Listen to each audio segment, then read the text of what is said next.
The scares are making me want to come back to I thought we stopped Jackal. Road Company. 'Cause I used to play this shit Seems like heavy. the attack was meant to destroy the AI, not the world. This shit's later. When she later. And you don't think they were successful?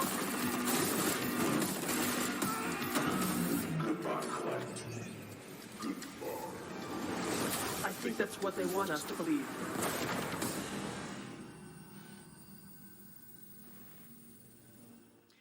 Welcome back. That was not only the teaser for our newest character, Juke, but also the highlights for the end of beta event with things like all the new rogues, all the rogues being unlocked, which does include Juke, all the guns 1 week. We've got some extra rogue XP 1 week, and I believe I saw double reputation for a week. So really exciting stuff to kind of kick off our full release, as well as having this new character, Brad, and you could kind of see what was going on in that teaser trailer.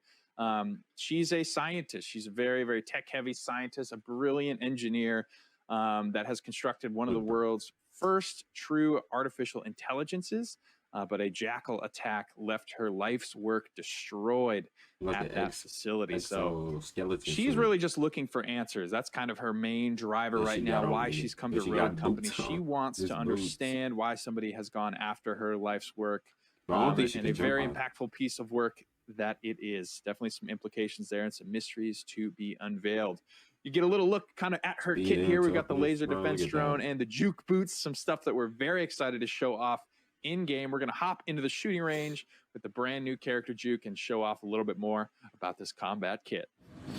All right, folks, we're in game live with Juke. I've got my full kit purchased here. I've got my Ibex fully upgraded. You'll notice with the gunsmith perk and a fully upgraded Ibex, it takes me to 48 in the mag. So a pretty high capacity SMG here. It's got the 5-round burst, 2 full bursts, aka 10 bullets.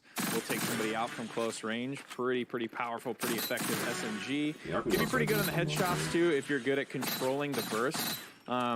This weapon has a fairly predictable recoil pattern. If you'll notice, it's kind of it's got that sort of V kick. It's either going to kick up to the right.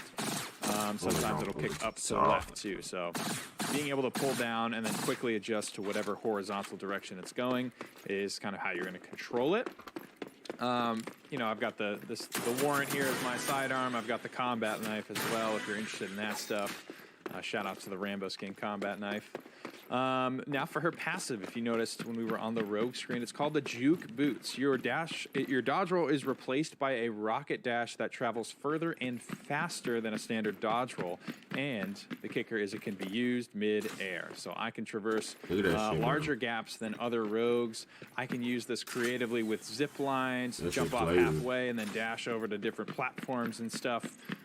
Really reaching some areas that were otherwise unreachable to rogues, especially to defenders. One of the fun things about this character is the added mobility, but combined with the sort of defender kit allows you to get somewhere that might be kind of isolated, right? You're going to be tempted to want to rocket dash into harm's way a lot just because it's so dang fun, but you have the laser defense drones here, which are just these turrets that will stick to any surface. You have 2 of them. Obviously, we're in the shooting range, so they're going to recharge much faster than they would in a standard game. But you can dash to an area where you might be alone. You might be a little bit isolated, but you can throw these out as sort of your backup and play around them and have something to play around, even though you might find yourself isolated from time to time playing as Juke. These turrets don't do too much damage on their own, but if you can get them stacked up on the same target, they will start to kind of fry. We'll take a look here. This is sort of what the range is looking like. So you can stick these to any surface, put them in cheeky places. But you'll see as I've placed these a little bit too high, Umbra here is just out of range, so we can place these a little bit closer to him. That'll work. That'll play if I stick it to the wall here. This should work as he's a little bit in range over there. And once you get both these firing on the same target, if you can, they can really start to stack up and do some formidable damage, especially if you're hanging out nearby. You can follow up on that damage. You'll see as the bots kind of respawn, takes them about 3/4 of a second or so, just under a second to acquire a target and start firing. So if you're playing against this, you're going to look out for this kind of thin targeting laser that's locking onto you, and then the thicker actual damaging laser will start to apply the heat, if you will. So that's sort of how you have time to react. In the world, you'll notice I've got these kind of icons floating on my screen. They're white, and they'll turn yellow when they actually start to fire on a target. And I do believe, I don't think I can destroy my own turrets here, but they do turn red, and you'll kind of notice when they die and enemies are taking them out, where they're which turrets are dying and all that good stuff. If somebody walks into range of the turret and then out of the range, you'll notice my turret's going to lock onto the Kestrel here. And then as she goes around the corner, the turret is just going to stare at that corner, or the last place that it had a valid sort of angle to shoot on a target. So it'll stare at that corner just in case the Kestrel re-peaks, and if she does, it'll resume firing on her. But if it doesn't, it'll kind of cut back to sort of a search mode and be looking for new targets. So very, very fun. These stick, again, to any surface. They'll go forever, too. So you just kind of send your little buddies off into the wild, wild west. And wherever you place them, you can kind of use them almost as like sentries, like across the map sometimes. You won't be able to follow up, but they can be used for gaining some like valuable information. If I wanted to, see if there's somebody over there on this corner, I could throw this bad boy across, wait for it to get there. It'll land, pick up targets. If they don't, you could see enemies shooting at it. So lots of good ways to kind of fish for information with these. Especially once you get that legendary Energizer online, you'll notice you'll have a decent amount of these turrets available to throw. Obviously not nearly as fast as the shooting range recharge is going to get me, but very, very fun to play around. Great little pieces of backup for you because you're going to be wanting to use that mobility to get yourself into some cool places to play around. Let's talk through some of the rest of her kit. So the impact grenade, like I mentioned, this is fully upgraded. This is what the fully upgraded radius looks like. It's a little bit smaller than your standard, Semtex's frags and bounces and things. See, I don't even it doesn't know do about nearly as much compellers and damage shit. as those. But what you'll notice is that it blows up the second it touches the ground. So I think it's like a if you're different precise game with this mode. smaller range, you can finish off forgot- targets. damn, You I can forgot you soften can them up, upgrade throw your a turret. Lots of different ways to play around with getting the That's how damage you mine need play. to I take forgot all out about that shit.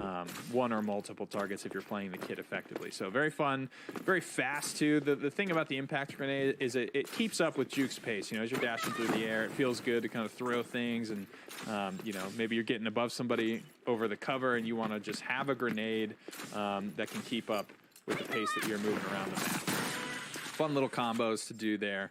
Last piece is the other new gadget here, this reflector. So the first forced movement mechanic in Rogue Company. What does that mean? So I can use this thing to blast enemy players through cover and walls up into the air and hopefully into harm's way, whether that's, I want to use it to get them off of a piece of cover that I am also on. It's got a pretty limited range, so you need to be pretty close to the targets that you want to hit. I can knock people off the map with this thing.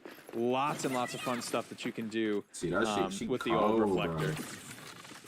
You can swap the air gun. They're able to fire the whole time, so you need to be a little bit careful about how you play it because you need to take a second to pull your gun back out. You can knock them into your turret's range. Plenty of fun stuff that you do. I can't wait to see the first team wipe with the reflector, knocking people off the map. Super, super fun. Like I mentioned, her other class of gun is LMG. She's going to start with the Conviction. Fan favorite, feels super good, especially with the decent rank of gunsmith to make sure you got a massive mag. Super good feeling on defenders as well, so you'll be able to kind of rock and roll with that. If you aren't an SMG player or you just don't prefer the burst weapon, obviously you can use any of the other SMGs or LMGs that you have mastered through the weapon mastery system on Juke. But that about covers it, folks. That's it for Juke. I'm super excited for you guys to get your hands on this very mobile defender in the PTS. Let me know your thoughts. Send me some clips. I want to see some people knocking whole teams off with the reflector this weekend. I'll be out there kind of playing, getting some clips and stuff too, so I hope to see you out there. And we will carry on with the show. We only have a couple things left before we close this one out. Thank you guys so much for riding along with us.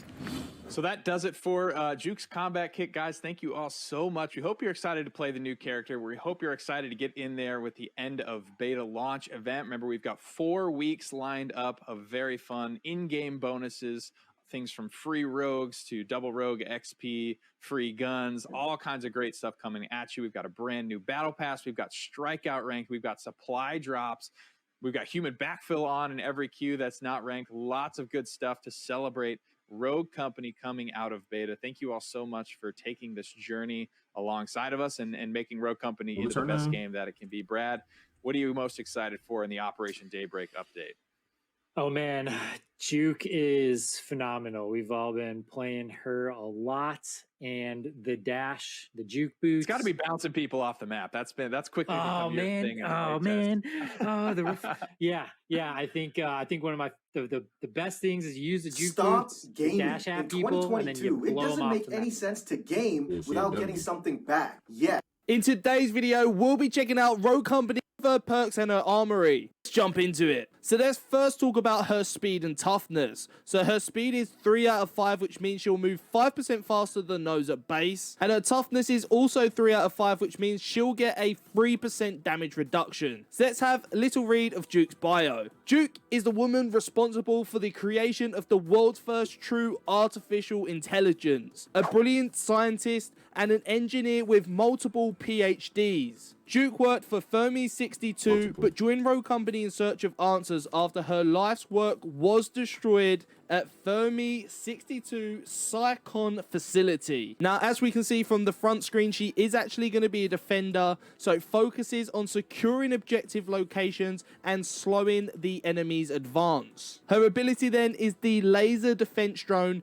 and what that basically does is it launches a defense drone, locks onto enemies, and damages them for 2 per tick.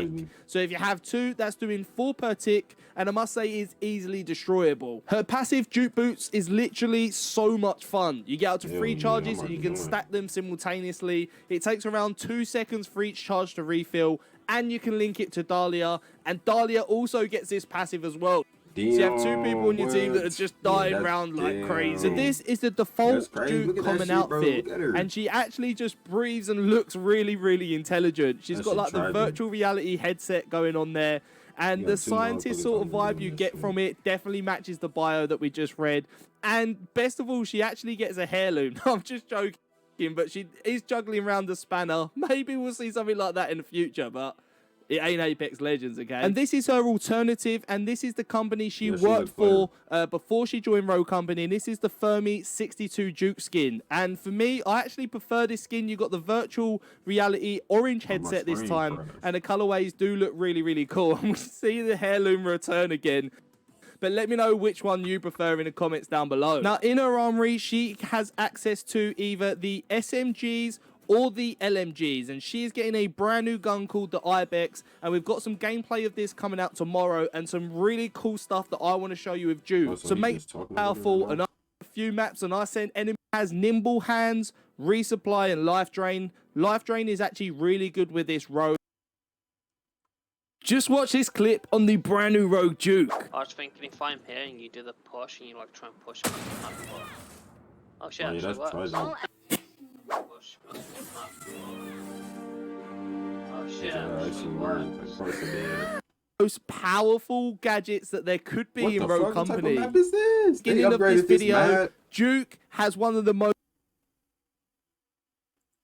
powerful gadgets that there could be in Rogue Company. You have the ability to push people off the map, and there are a few maps that this could be really, really effective on. So we tested this on High Castle, especially around the A bomb site, where you could plant and push people that are defusing off of the bomb site, and also defending on High Castle, where you can push people entirely off the map. I imagine there are a few other maps it would be really strong on as well, like Icarus, especially playing around that A bomb site, and also on maps like Vice and Breach, where you can actually push people off the map. I'm sure there are other examples, but of course I didn't get time to test every single eventuality. More to the point, this gadget does allow you to completely push people off the map, and there's not that much they can do about it. Or is there? But there is actually a way you can play around this very, very strong gadget, and it's one I would definitely recommend. Now, you could, of course, get a glitch, which would be in the Juke. So we managed to get from one side of the bridge over to another part of the map, which could be a really strong play to move in position to keep the enemy guessing where you actually. The cool thing about Juke is when you're defending a particular choke point, you can put 2 laser drones on either side of that push point, and then you can also throw your grenade on either side of that push point, and then you can also throw your grenade down, and by the time you've even throw your grenade down, and by the time that push point, and then you can that push point, and then you can also throw your grenade down, and by the time you've even start to challenge for a gunfight, they could be almost half of the health, so it should give you an easy pick. While definitely going to be a maximum age company. Yeah, she played her.